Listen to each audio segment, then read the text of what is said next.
These are the logs of the Starship Tesla. Episode 1.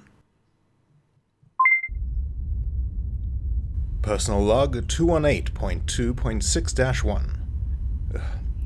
Not quite sure how to start this. I've never been the journaling type. It seems a bit pointless if 28 billion other people are doing it as well. I mean, what's one more drowned out voice? I suppose you could do the statistics of it. Not all 28 billion would write a journal, and then you would have to take into account that these entries are particular to our organization, but honestly, how many systems experts' logs do you truly need?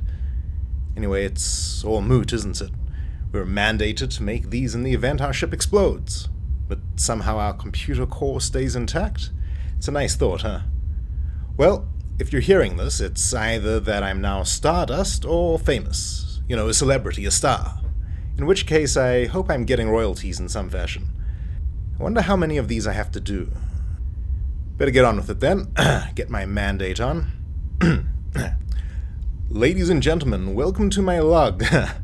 No, too showy. Too dramatic.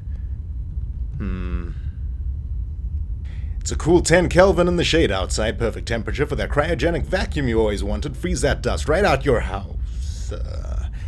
To death of a salesman. Fuck it.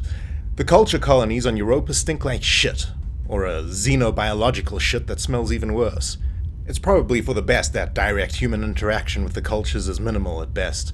I don't think anyone would work there otherwise. We're about 30 minutes out of halfway station near Neptune. As part of the ID shakedown, or IPED if you prefer, that's the inertia drive for you non-systems experts, we put in at Europa to drop off supplies, and as fortune would have it, one of their suction struts packed right up. Now usually, that's an engineering thing. Problem is, it wasn't quite packed up enough, so they shove it on down to systems.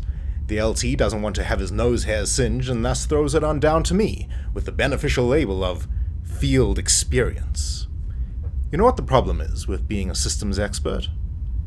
There are other rungs of enlisted below you, just not in systems. I put in for a hollow guidance link instead with an engineer down on the planet. LT didn't think it was field enough for me. He was probably right. So I quick boat down with the personal delivery. Not the supplies, mind you, because sod those G's. I know those quick boat operators pushing material drops to their inertial limits. Not having any of that. Colony itself, is nice enough, but the ship was due off within the hour and the captain is not one for dilly-dallying. Dilly-dallying? Does anyone even say that anymore?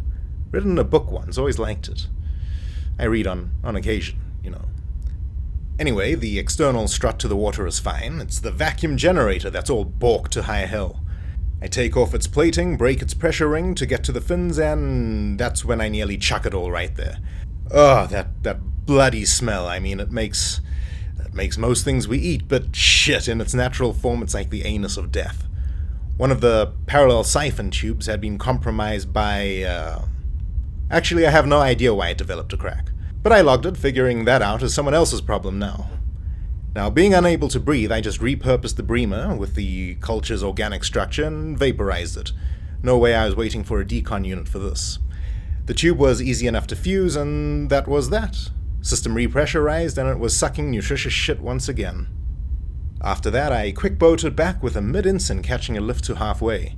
She was giddy to be embarking on the Tesla. I couldn't help but grin at her enthusiasm, and in all fairness to the conversation, even if one-sided, it was interesting. I had never bothered to look up on the solar net. I had assumed that the Tesla was named after Nikola.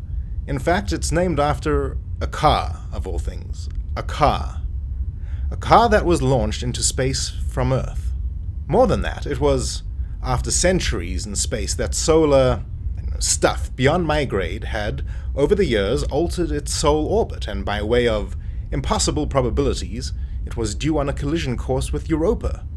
It was that detection that forced an impact assessment of Europa in the months before, which in turn led to the discovery of EPB cultures that fuel our synthesizers today. It was pretty incredible to hear, so too that she loved telling me all about it, nodding all the way. All I could do was shake my head, really. Besides that trivia, she seemed to like sounding the word Tesla over and and over again. Tesla, Tesla, Tesla, Tesla. It does have a nice ring to it, doesn't it? It's usually the enterprise or the endeavor or the gallant, those epithets of valor that get all the media attention. No, it's time for Tesla. She woke me up to that.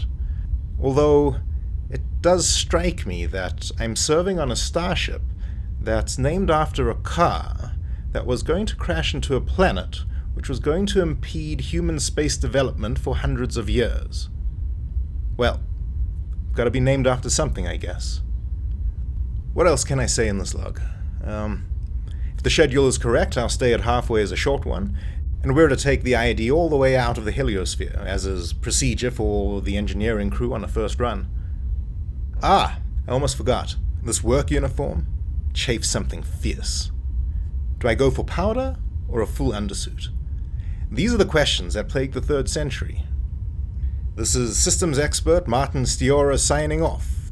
Do I really need to say that each time? Come on, it has to be auto-tagged, right? Some things we have to leave to fate, even if fate is a database specialist. End personal log. The Logs of the Starship Tesla is an Aureaditry production and was written and performed by CMF Eisenstein. Thank you for taking the time to listen. If you enjoyed this original content, please consider commenting, thumbing things up or down, and subscribing at your own personal Starship Tesla terminal.